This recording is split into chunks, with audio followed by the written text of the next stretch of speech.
Ụtụtụ ọmanụ ụmụ ọdịnala Igbo, a sị nka chi tata bụ Orie ritere anyị ihe ọma ma ripụrụ anyị ihe ọjọọ. Anyị na-akpọku ndị anjelu nke Chukwu niile, ndị egede na ndị mbụ, ndị anị ka nta na all the forces of nature, ka unu bịa kwudoro anyị, nọnyere anyị n'aja niile na ọrụ niile anyị gara n'ụbọchị taa. N'oge awa nke eziokwu, kwudokwara na anyị ka okwu niile anyị ga-ekwu n'ụbọchị taa n'oge awa nke eziokwu ka ọ mịa mkpụrụ, ka ụmụ ọdịnala Igbo wee nachighata back to our root, maka na ọdịnala bụ ụzọ ndụ. A sị na akakaka anya ma anyị na jijiji anya ma anyị, a sị m onye chụba anyị nyada, onye echeche ihe ọ ya eme anyị ya ma onwe. A sị m ihe ọma dị n'elu ya dara anyị na ọdịnala ya kwuoro anyị ome ụwa were anyị hafụ. A sị m onye isi anyị na-awa aja ya were nke chụọ, onye echeche ihe ọ ya eme anyị ya ma onwe. Onye si anyị nwụrụ, onye ahụ nwụrụ ka anyị jee akwụ ya. A sị m na anyị ga-ejere obodo nara obodo. A sị m na igbuo n'ihu na anyị ga-ebute mma, na igbuo n'azụ na anyị ga-ebute mma, na igbuo n'aka nri na anyị ga-ebute mma, igbuo n'aka ebe na anyị ga-ebute mma. A sị m na anyị ga-ede ude. A sị m na onye sị na ihe ọ bụla anyị na-eme ama enwe isi, igbodo isi onye akwa tinye ka ihe anyị na-eme nwere isi. Ise. Aka m bụkwa onye nke gị, Ogbuefi EZE-ANA Ugochi tubelu oraifite. Abụ m onye nchụaja na Ugochi tubelu nọ na temple nke dị na Oraifite na Anambra steeti, bụrụkwazị onye nchụaja na ọdịnala restoration prayer ministry, ya nakwazi onye mgbasa ozi ọdịnala Igbo. My mission is to help people live better life. N'ụbọchị taa bụ Orie, isiokwu nji wee bịa n'ụbọchị taa n'oge awa nke eziokwu bụ sex is spiritual and Igbo spirituality, or call it Igbo spirituality and all you need to know about sex, that sex is spiritual. Onye abụ ihe anyị ga-eneba anya n'ụbọchị taa n'oge awa nke eziokwu. Ọ bụrụ na ị bịara across this message today, whatever, maka na ị nwere isi awele ịbịa across this message, because this message is a boom and is a message that will liberate a lot of people from the shackles of disappointment. Ị na-erecha vidio a, ihe ị ga-emere nwanne gị ebe ịtụsị ya nọ, maka na ihe ọma mere ofu onye ama ezu. Ihe ndị wee kwuo okwu a n'ụbọchị taata bụ ọ meseji enyere m nọ ihe ka mma akụzi taa. Gee ntị ma gee ntị nke ọma. Na bifo gaa n'iru, anyị ka nakwa n'ime 14 days rituals anyị na-eme kwa ọnwa kwa ọnwa. Ekwuru m na nke ọnwa Maachị a na anyị ga-eweta ya n'isi njedebe na 21st. O bido na 6th, mana because na ya bụ 6th bụ Sunday, anyị ga-emechizie na 21st bụ Monday.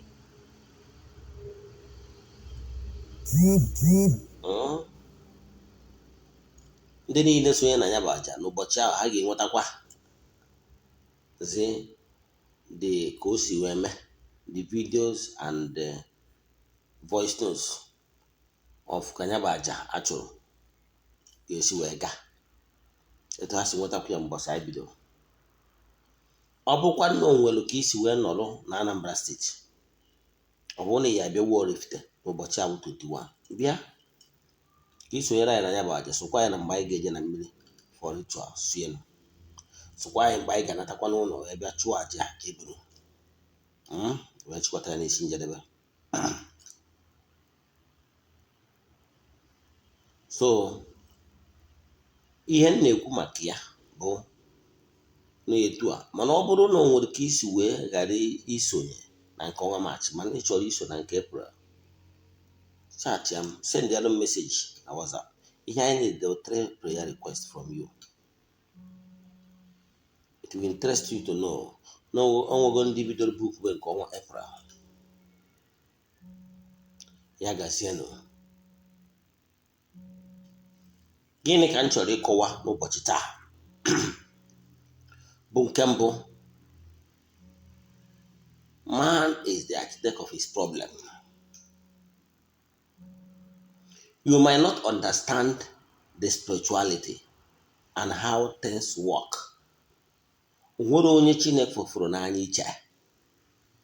You can make yourself, you can present yourself to be loved. For the fact that you are allowed to be on earth at this point in time, for the fact that you the opportunity to reincarnate and be on earth at this point in time, whatever, utilize this your earthly existence very well to make an impact in creation. I nwere isi awele Chukwu okike na ihe niile na-ejere ya ozi fọrọ gị n'anya wee nye gị opportunity to be here. There are millions of souls begging or waiting in the spiritual realm to be given opportunity to be here on earth so that they will mature and be able to contribute their own quota in furthering creation. So the purpose you are here on earth is to mature and contribute your quota to the furthering creation, to further creation. You are not just here to marry, have fun, like people normally say. What they mean by fun, I don't understand. You are here to make this world even a better place. You are here in creation to contribute to your quota. So when you are not doing it, you are a failure. Did you get? Let that enter your score.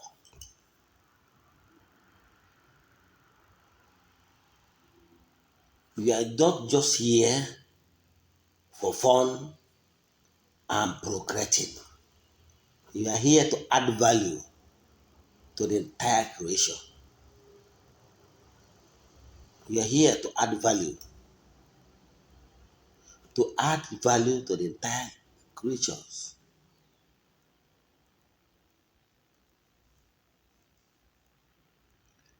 Ọdịnala Igbo bụ ụzọ ndụ. O kwere kwesị ike nke bụ eziokwu na ikweta na chigata na ọdịnala na eziokwu na ezi asụsụ, you will lack nothing. All that you need for your earthly existence will be given to you. But you must show commitment that you have made up your mind to live according to the will of God, the Almighty, in creation. Let me start. Sex is spiritual. It can lift you up and it can bring you down. If you have sex at the right time with the right person, it lifts because it's spiritual. If you have sex with the right person, with the right radiation, you two will complement each other. It leads. Let me give you an example. When you have your sex partner, let's say your wife or your husband, spiritually, the forces of nature and your Ismail and her Ismail knows too well that two of you have agreed to live like man and wife on earth for the betterment of you two. There is this agreement. Now it will lift two of you when you have sex at the right time. There is a time, even the body chemistry really need this. Yes, if sex is not important for the upliftment of man, the creator would have make another provision for. You understand? Now, there's a time the two matured adults will agree and they feel that attraction to each other. And have you noticed that when you are having sex, when their body actually needs it, and their partner actually needs it, because of that harmony, have you find out that that particular sex at that point in time is sweeter? Have you noticed it? But when the body does actually need it, and when you have sex when the body needs it, it uplifts. There is this joy, it becomes joyful activity. It lifts the spirit. And this harmony in exchanging the radiation during the intimate, during the sex. Now, there is this exchange of radiation of power. Now, because of that, it uplift. Because it's something that both of you are happy doing it. Huh? That particular time of having real agreement that elevate both of you from within gladdens the heart, and it becomes spiritual activities that lift the soul and the spirits. Then at that point in time, you are adding value.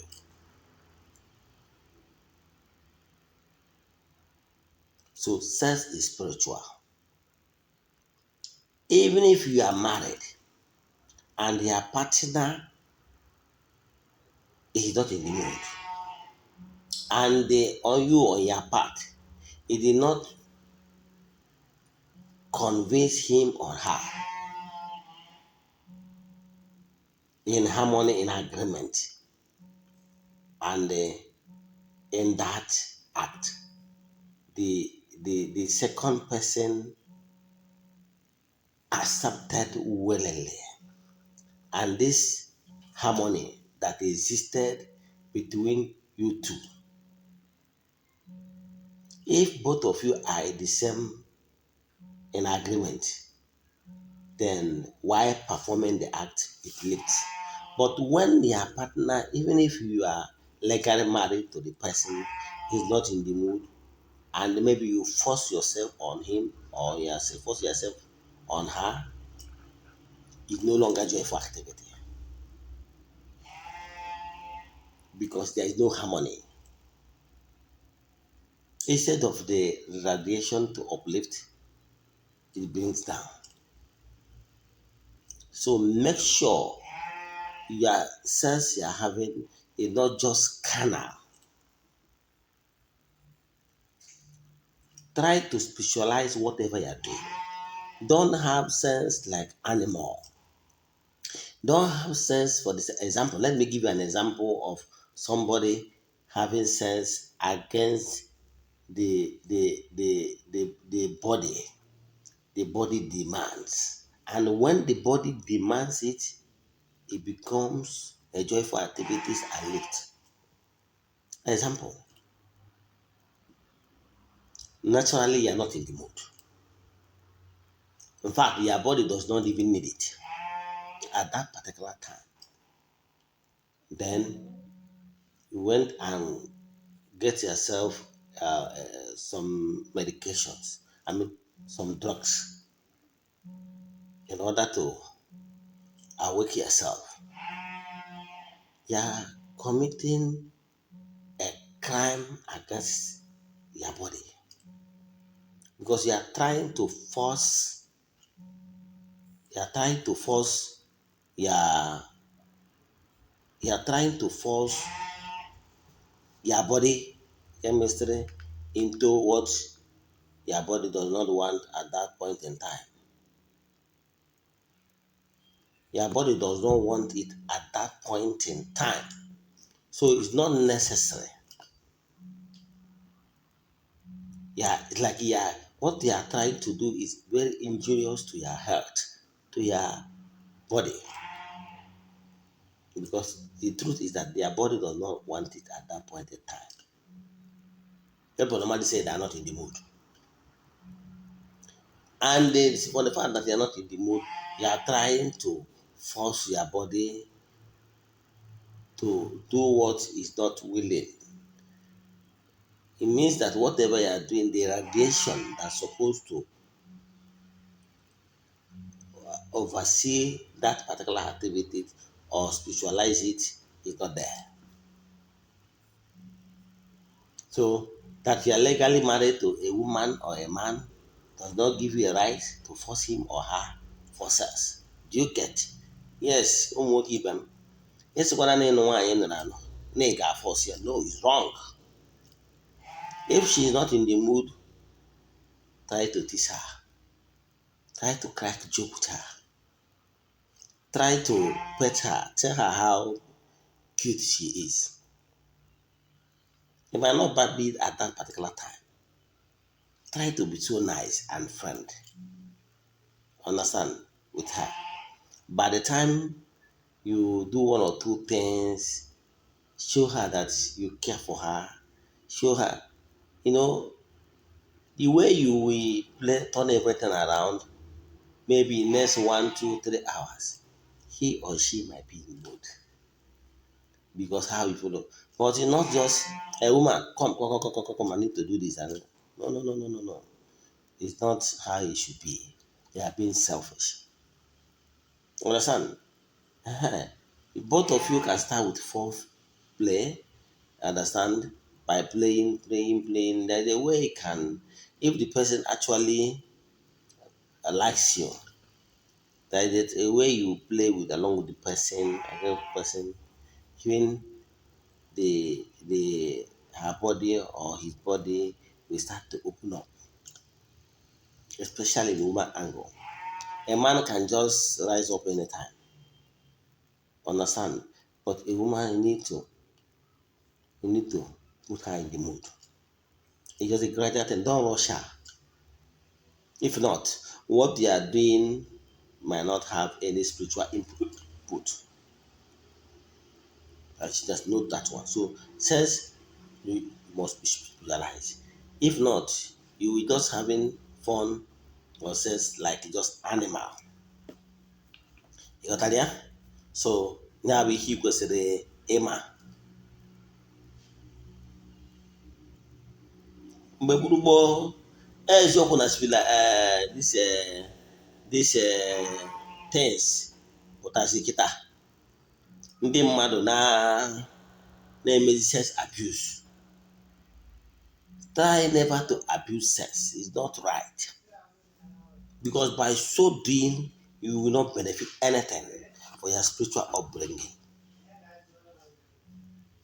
Sex is not what you will be jumping from Elizabeth to Angela, from Angela to Chinwendo, from Chinwendo to Choma, from Choma to Cynthia. It's very wrong. I can tell you a lot of people are suffering today because of changing of radiation. Sex is spiritual. There are some people that you will start going out with, you will get oral, you will get ocho. You understand? They are all negative energy that can spoil things for you long time. So it's better for you to desist from jumping. That, let me tell you one thing. I want to talk to you. Yes, give onye akpọrọ ọrụ. ị na-alụ n'ụdị pastọ, ị na-alụ n'ụdị prọfet, ị na-alụ n'ụdị dibịa or eze nwanyị, make sure you don't abuse sense. It brings down the spiritual power in you. And don't jump to opposite partner anyhow. There are some people you will have sex without their permission,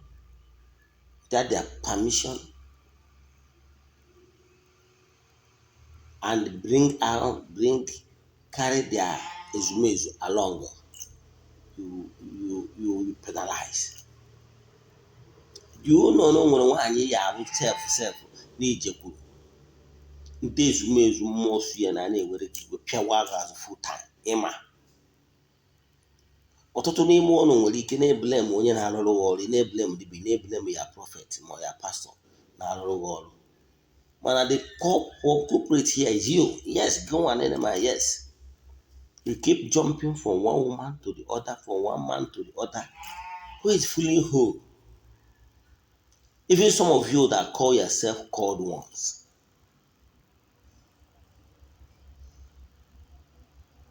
you that maybe you are a dibia, any woman that comes to your place of work or to your church, you want to sleep with her. Are you normal? Are you normal? Believe me, you're not normal. When I come mad and I call I think the day before yesterday, he had an MM. He had an MM na somebody we neabu dibia. I saw not on dibia because man the dibia, man the pastors, man the prophet name. Because when I come mad call him, ihe melu n'ebe ya nọ n'etiti ya na pastor ya. Right there inside the man's office, they had fun. But she confessed that truly she's the one that seduced the pastor. But then before yesterday, somebody was telling me that no one will dibia ụfọdụ na-anọ n'ụlọ agwụ ha na nwaanyị enwe mmekọ. Where do was the only person? How come? Or say na ụfọdụ na-awụ nwere ike ụlọ agwụ ya dị etu a. Onwe ihe dịka another ma kpọ ya room or another thing. Akpọkwa ya na ọ dịkwa just block the small division from the men who now we are and another place where an intentional create or create here or may as pavement as in a ban is weak. Sidonia when he can all put one corner of his compound. Then look at that structure everyone has a lot more. While his wife and children been at the other side of the compound and ball will be. So you hear the message, what a one not for dinner. More obviously, what a one, but I see you not be alone. Eloriolo or Boruji Jetilia. While you know me, get you one on ya, Madame Berca. What a nonsense. He made it to a body you all of it. He made it to a chewy wall of it. Each wall of each own name. Each wall of a bound, which was here for you say. Chozie ka ijeri ose, chọwazi ike mbute, chọwazie ka gwọrọ ọgwụ. Ọtụtụ n'ime ụlọ ahapụgo ike natural ike na ọgbụgbọ agbọrọ ya.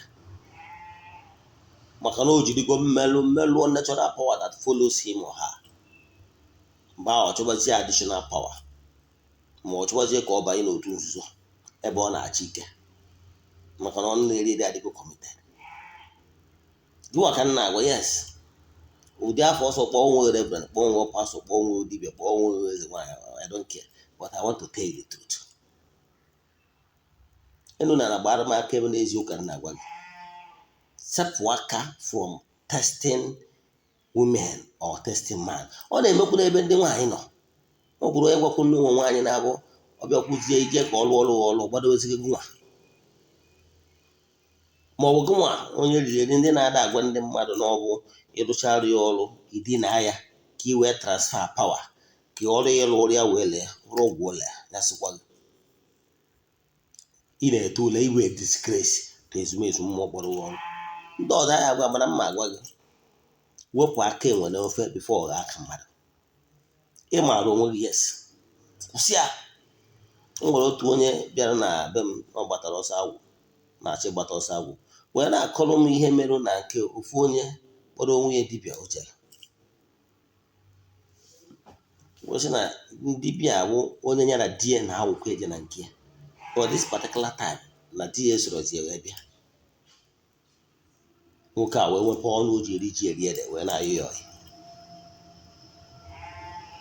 Ihe a na-ekwu na-emekwu n'etiti ndị pastọ n'etiti ndị prọfet ọkpọkọ mmadụ niile mana ihe na-ekwu uwe ojii afọ ama awa ahụ mara onwe ya ọ jọwuru onwe ya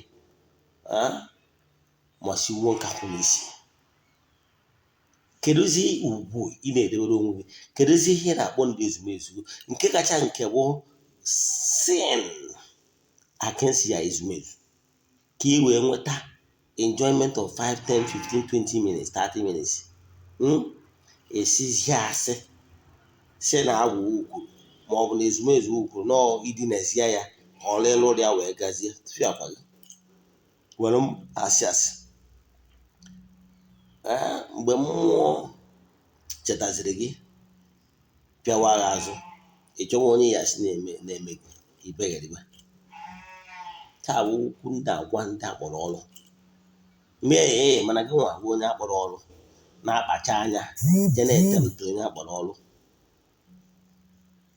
na-akọwarị ya na ikampe wute anwute nyewe dị sometimes ọkwa ụnụ nwa na-enye onye anwa impression na ọgwa gị n'ihi ekwe maka na ọ nwere ka ihe esi kọmpọt onwe gị onye ahụ ịmụrụ dị egwu ịgwa ụdị ihe na-etu ahụ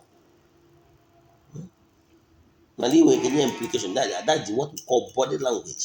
Maybe ya body language na-agwa ya na egwu ọgwa n'ihi ekwe o wee kwuo sepụ aka enwe n'ofe maka na ọ bụrụ na ọ bụ gị nwa ka a ga-esi n'aka gị wee kwatuo onye akpọrọ ọrụ ịnwekwara ụgba ya aza ịmarizi onye a kpọrọ ọrụ weda ma ọ na-alụ n'ụka ma ọ na-alụ n'omenala nwere destin nwere ndị ọ bụ n'ọnya ga-ekwubiri ihe okwu kachiri mmadụ ha o nwere ndị ọ bụ n'ọnya ga-atụ ha n'agbụ o nwere ndị ọ bụ nya ya atụ ha n'ikikere ọbụla ji ha ịghọtara ya mana mgbe ị bịaziri jee meta onye a kpụta onye a ọ bụrụzi onye bụ ụchụ ọtọ n'ọrụ akwụ kedụzi ka ọ ga-esi wee nwee ike rụọ ọrụ dị n'ụzọ ya ịfụ na ọ bụrụgo onye meriri emeri ọ bụrụgo onye dara ada n'ọrụ ịfụ na ndị ahụ kwesịrị ịtọ na-agbụ na ọma atọzi ha ịghọtara ya ndị ahụ kwesịrị ịtọ na-agba na-akwa ọta na-ebe akwa na-agagharị ịfụ na ọgụ maka a ga-ego responsible for imislead onye akpọrọ ọrụ mee ka ọ ghara ịrụ ọrụ ya. Sometimes mgbe ị kechara onwe gị agbụ ịchọwa onye ya alụrụ gị ọrụ ị na-ebegheri na-eshi atụ crocodile tears. So ihe m na-achọ ịkọwa wepụ aka enwe n'ofe maka na o yiri aka mmadụ.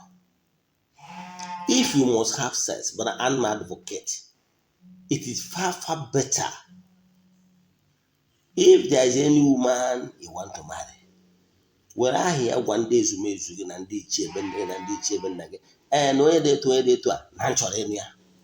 Let them be aware your intention to marry this person and please marry the person. Mana mgbe ị jụrụ na ihe agwa ha ị na-akwụgharị na-ajụ from one person to the other ị na-eto onwe ure na-eto obodo ule kwụsị ya ọ jọrọ njọ kwụsị ya then if possible nụọ ọ ihe kwesịrị ime.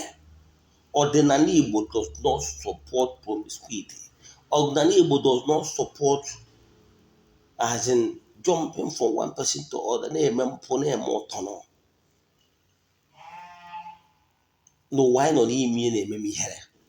Today o nwere story mmadụ na-agwa m ndị mmadụ na-achụ mgbe mbụ n'ọdịnala Igbo nwaanyị nụrụ di enwere ike ịgbara ilo mana kịta gịnị ka anyị na-afụzi 50%. I was even discussing with one person today say 50%, the person said no, more than 50%. Ụfọdụ ụmụ nwaanyị with flimsy excuses na di ha na-agba n'iro, therefore they want to join. Lefuzie no nwelu the traditional right perform on you by that mere bride price. You solely belong to this person. But maybe some women will try to start paying bride price. But as long as nwoke mere ego n'isi gị, you're already entangled with him. So you have no reason. But you nwoke, if for any reason na nwunye gị need an assistant, ma ọ dị alụ ọrụ kwesịrị ewe ya need ekpeta assistant. Ihe je notary assistant. And make that your assistant called you officially known to your ezumezu and ndị ichie ebe nne na ndị ichie ebe nna gị. Ghọtara ya? Ọdịnala bụ dị nsọ. Ọdịnala does not support immorality. Take it or leave it. Ọdịnala dị nsọ. Ọdịnala does not support side chick. Let me tell you what happened. In Ọdịnala, what Ọdịnala supported is this. If for any reason,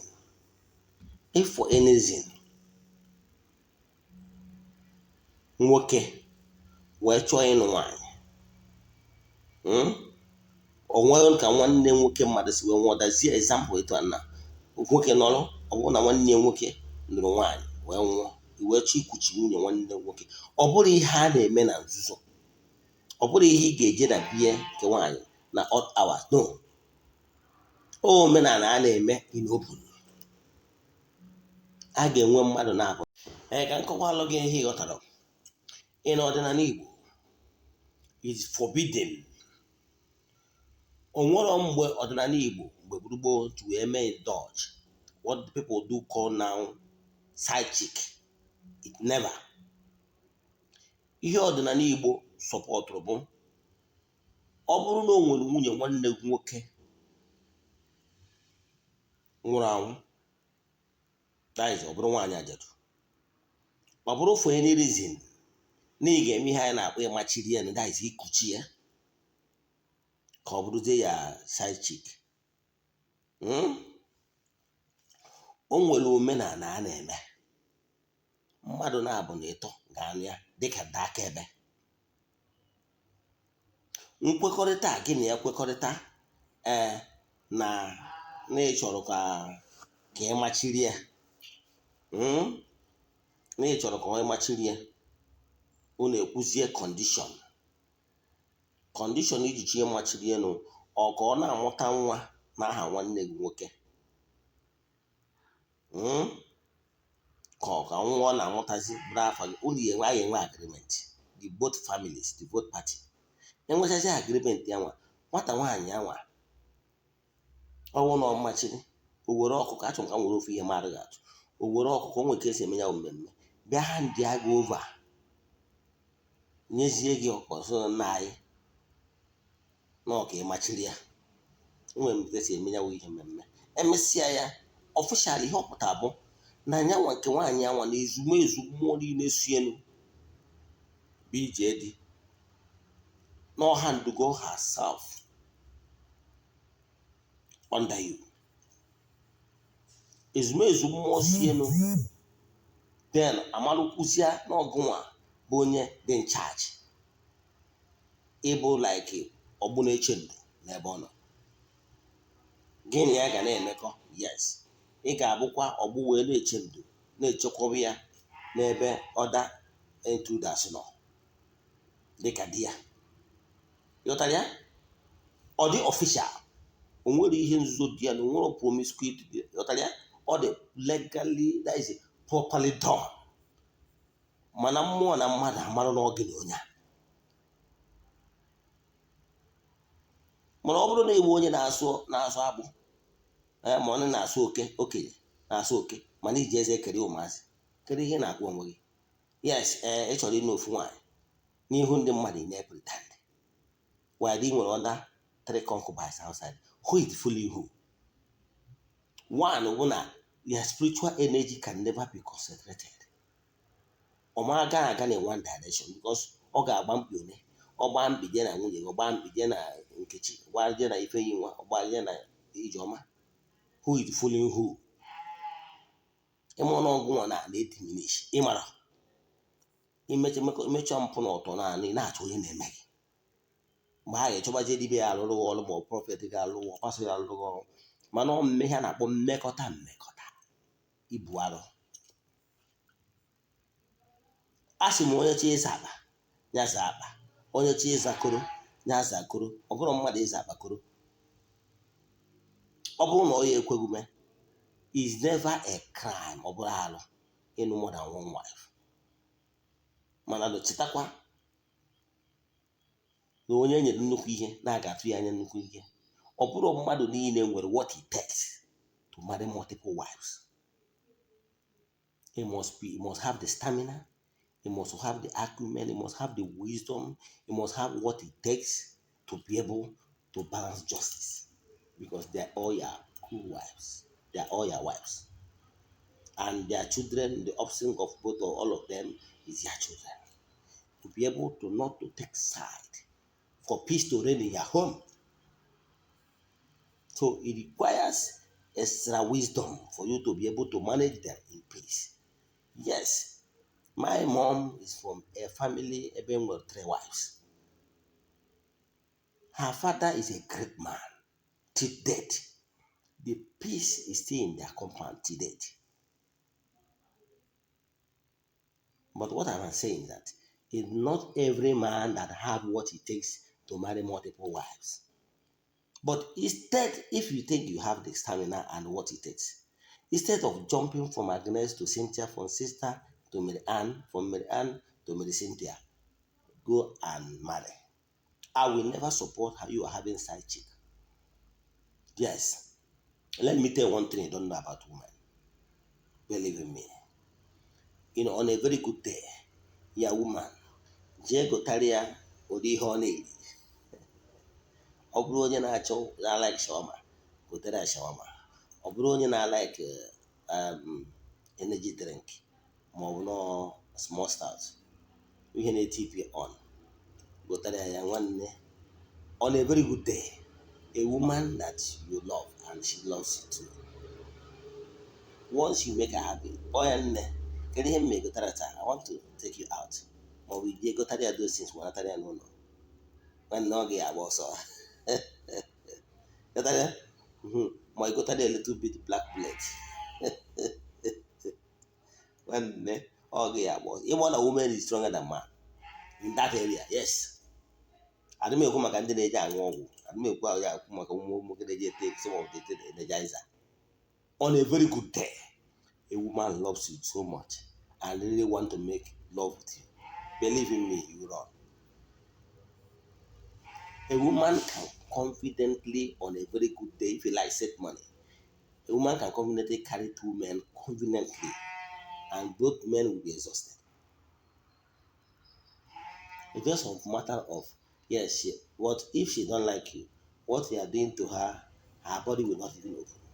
What you are doing to her will be harmful, because the body chemistry is not ready.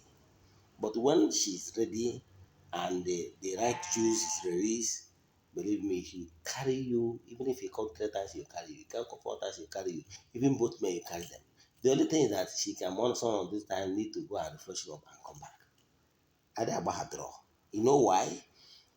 80% of the power and are born during that activity is coming from the man. Even more than 80%.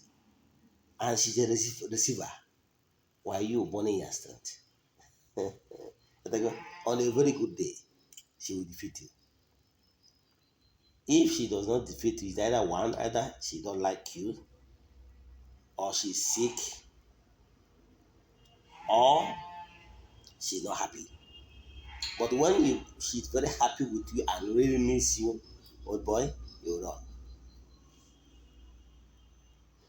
But make sure you did not go and take Maganebo and Tashi. But with your national strength, she will deceive you. She will defeat you. So what I'm saying in essence is that ordinary Igbo does not support you jumping from one woman to the other. So if you are doing it, you are not only ordinary. You got that? So don't hide under the umbrella of Odana permit more than one wife. Yes, a permit, but you must do the needful. One, if you want to marry a woman, tell your ezumezu and anyone. Can one, you do the right thing. Make her family wide there. You know ya. For any reason you want to ikuchi one or not another one, you follow that process. Ndị gboo, ndị niile wụ ndị ga-agba side chick, wụ ndị ekuchiri ekuchi na ndị amachiji amachije. And ndị amachiri amachi a na-eme na nzuzoro, a na-enwe mmadụ na-abụ na ịtọ naanị ya already official. And by that act of that nwaanyị nwụrụ ọgọ nwụtara nwoke ahụ gosiri na she had already surrendered her power, her ezumezu to the person bụ her shelter, not her husband, the protector. So if you call yourself onye ọdịnala and they are jumping from one woman to the other or from one man to the other, you mara ihe ị na-eme na very ọdịnala. Adị m ekwuzi nke nwaanyị nọ na di jekwuru ilo because it's not allowed. It's no. So you gotta go. Igbo spirituality is high moral value. It does not support rascality. Never. Igbo ọdịnala does not support rascality and apology. What are they? Yes, high moral standard. Or Igbo. So stop mixing Igbo ideology, Igbo spirituality with the more modern day rascality of foreign religion. Of mmadụ na-ata abụọ n'ala abacha anya. Ọ bụrụ na ị nwere ajụjụ n'ihe a nkụzi taa, send them message na WhatsApp 08057837672 ma ọ were afa m chọọ m na YouTube Ogbuefi EZE-ANA Ugochi tubelu oraifite. Ihe m na-achọ ịkọwara gị bụ na sex is spiritual. Igbo spirituality recognize the fact. Don't abuse sex, but do the right thing so that it will become a joyful activity and you will be uplifted. N'aha Chukwu Okike nke pụrụ ime ihe niile, may we be favored. May we have the grace to withstand and nurture our true self, not to be raving like animals. Ka Chukwu Okike gọzie anyị, gọzie ihe niile anyị na-eme. Ndị ihe ha na-eme ha dị aga n'iru, ọ gaba n'iru. Ndị ụchụ na ọrụ akwụ dị n'ụzọ ha maka ihi na ha pịtọrọ apịtọ, I pleading on behalf of them all. Almighty Chukwu Okike na ndị afụrụ anya ka inye ụmụ ọdịnala the grace to live according to the Igbo spirituality maka ọdịmma ha na ọdịmma nke ndụrụgandụ na-abịa n'ihu. Ise ya gazie.